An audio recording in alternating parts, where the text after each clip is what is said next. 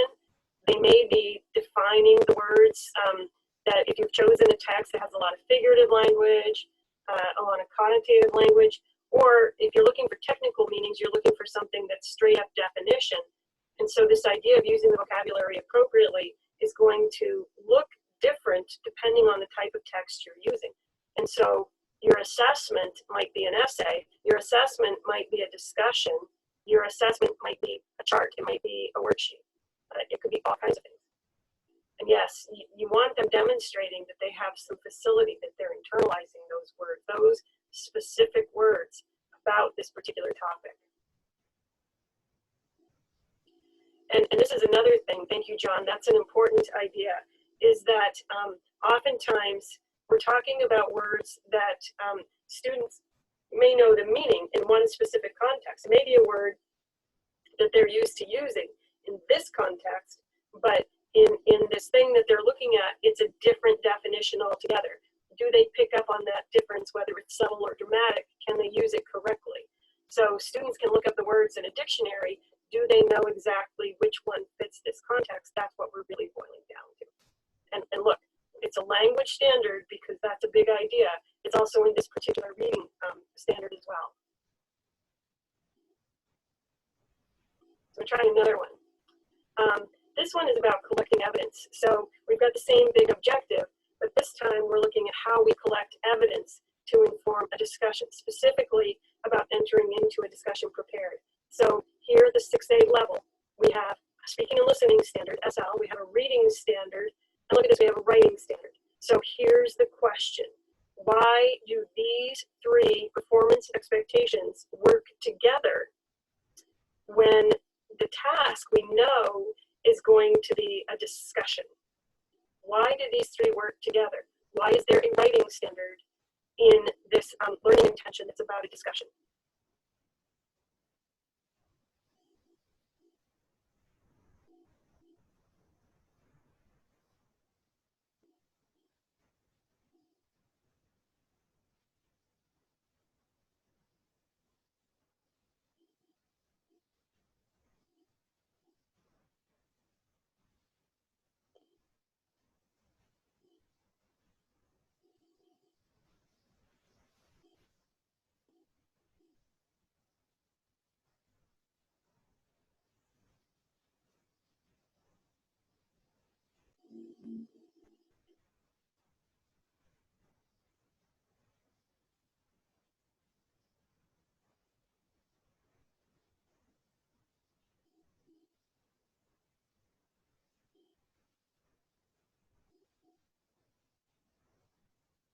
So you're getting this idea that we're expecting students to generate questions.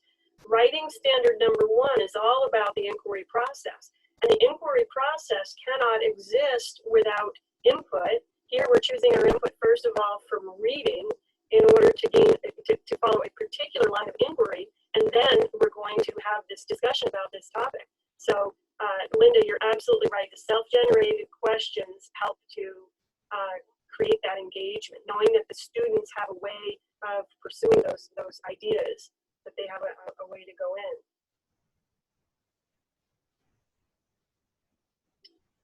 Yes, yeah, and it's always, you know, a chicken or an egg thing. Do you read first? Do you write first? Do you talk first? You know, and that's always going to change based on what it is you're expecting them to learn. So one of the things I want to say is any of these learning intentions can be met in the virtual environment. Absolutely. There's lots of different ways to do that. So I'm going to go over to the Padlet in just a minute, walk you through what's in there. But I want to make sure you're looking for a few things in the Padlet. In the Keep It Simple is a document in session 2. So I want you to go back over to session 2 and grab that. That was what we talked about last week, the criteria. The success criteria and civil feedback. I have placed a template for lesson planning and an exemplar. And I will say this is an unvetted exemplar, okay? It's just rough thinking. Because like I said in my notice to you, everything gets done, you know, like right before it happens. and I wanted to make sure you had another opportunity to grab your contact certificate. So I'm going to end the slideshow. I'm going to give you a minute while I switch here I'm going to go over, okay, let me see, over to this. And I'm going to share my screen and walk you through the Padlet. Does anybody have any questions you want to ask right now?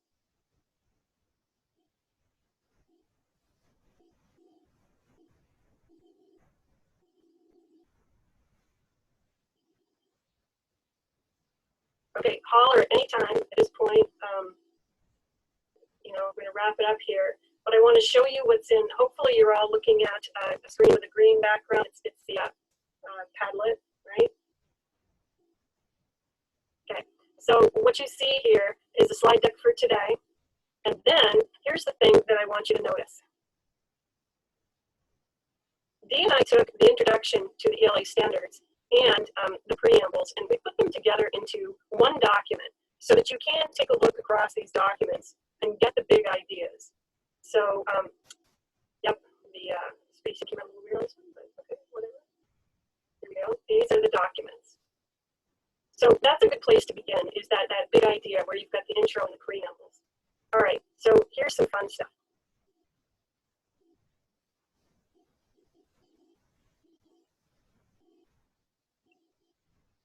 All right, never mind. I'm going to stop the share for a minute. I'm going to do this a different way.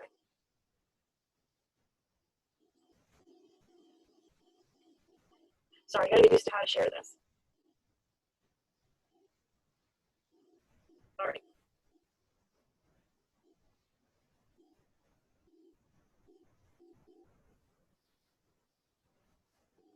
Here we go. All right. So here are the 4 documents. I think I can open on this one a little bit better. Here's where we have the comparing the standards.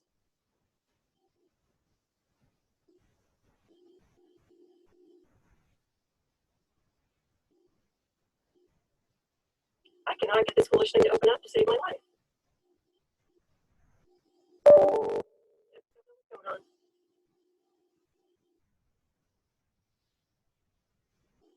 Whoops, that wasn't it. All right, I'm going to give up on this. It was just not loading up, so I'm just going to give up on that. But you can go to the Padlet and you can open up each one of those documents. What you'll see is that 32 ELA standards have become 25. Is that the right number, Dee? We're down to 25. And instead of multiple content, you know, multiple columns across the different reading and writing, it's just one. It's a much, much simplified document. And if you open up the progressions document, you'll see bookmarks in there. So on the first page, we have a table of content, and you can right-click on those and go to another place in the document. It's all bookmarked. So this is how I'm suggesting that you approach your planning for the rest of this year.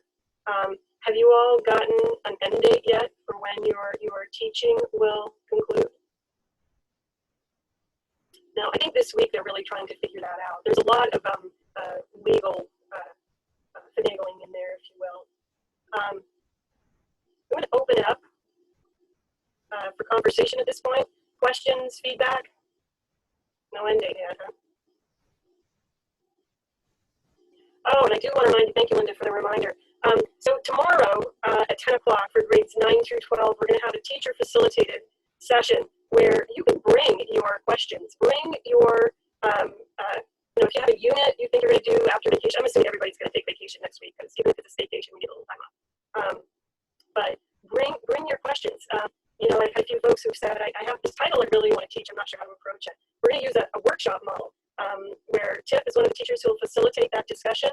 We will work as thought partners to just think about how we can present it. If you're thinking about how can I approach this so that I can do a little teaching that it's asynchronous, whatever your questions are, bring them to this workshop model. And we're just going to open it up and really try to workshop our questions. On Thursday at 11, we'll have a session for 6 through 8 teachers. And so in the notice that I sent you, I gave you the contact information for the folks who will be facilitating. Go ahead and send them your questions ahead of time. They're willing to do a little digging and looking into it. So I'm going to open it up now for your discussion, questions, feedback, concerns, what's working.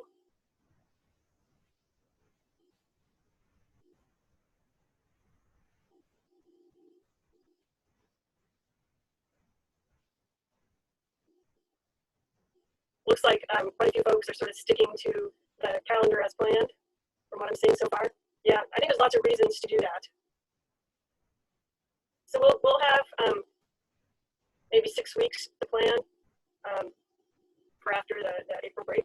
So we want to make it simple. We want to make it engaging. We want to survive it.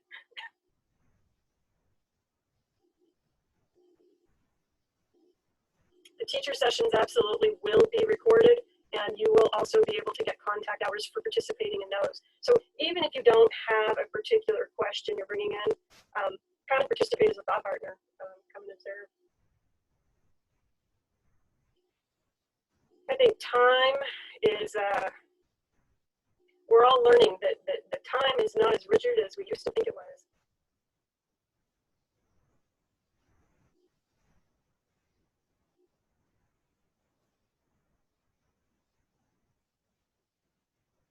Well, I am finished with formal presentation. I'll hang out for anyone who wants to chat, or take this time and go look at those documents on the Padlet, explore the template and the model. The model has not been vetted, so I'm happy to hear back from you.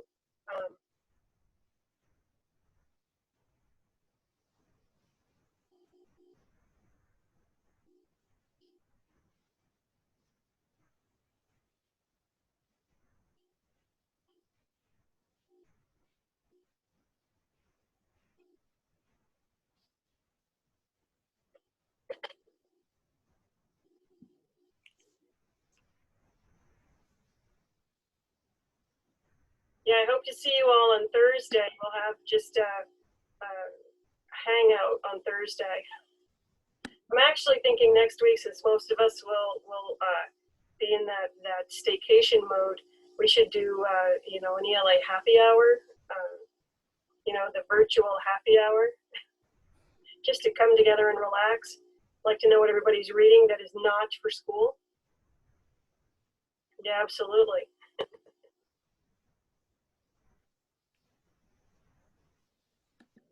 I had a quick question. Yes. When was this process started on the updating of the standards? Oh, let's see. 2-3 years ago. It went on all of last year and wrapped up the revising part last August, and then it's been in the legislative process ever since. Okay. Yeah, I remember seeing it getting passed around from time to time, but I just wasn't sure how long it's been going on. Thank you. Quite a while. So that's why Dee and I are really eager to dive in and keep moving on. We've been working for this for 3 years now, and we're ready to move on. I do think the updated standards are easier to work with, and so there's no surprise in new content. They're just organized differently to make them easier to work with. So I think this is a good time to start moving over to those. Are the materials that you put onto the Padlet, are they the updated standards in full, or have you just put a few pieces? Oh no, it's all there in their entirety in at least 2 different forms, all of them. Okay. All right, thank you. Yeah. Oops.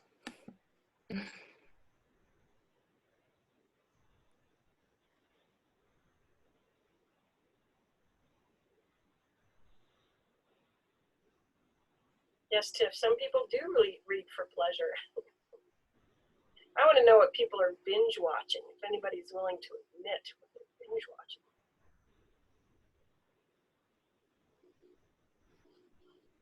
Yeah. Star Trek, like original Star Trek? Ooh.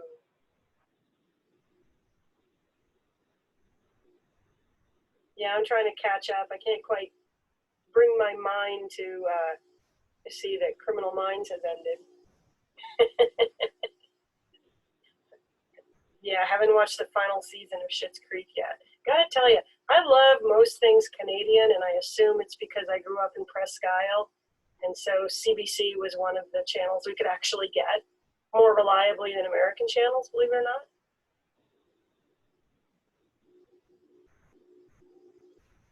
All right, folks. Go ahead, Tammy. Oh, I grew up in the county as well. We had 3 stations and 2 of them were Canadian. Absolutely. Yep, you got the one amalgamation of the American and then the 2 great Canadian stations. There's a Canadian comedy that I watch on, it's on Amazon, and it's called Corner Gas. It's set in Saskatchewan. And in one episode, they were referencing the Beachcombers, and they were trying to figure out like what character in the Beachcombers. I'm like, I know that. I know that. I grew up on the Beachcombers. So did I. Oh, well, it is a fun time. All right, folks, enjoy. Thanks for joining me today. This recording will be available to you tomorrow, and let me know what you think of the documents. Thanks, Morgan. Thanks, Dee. Appreciate your help. No problem.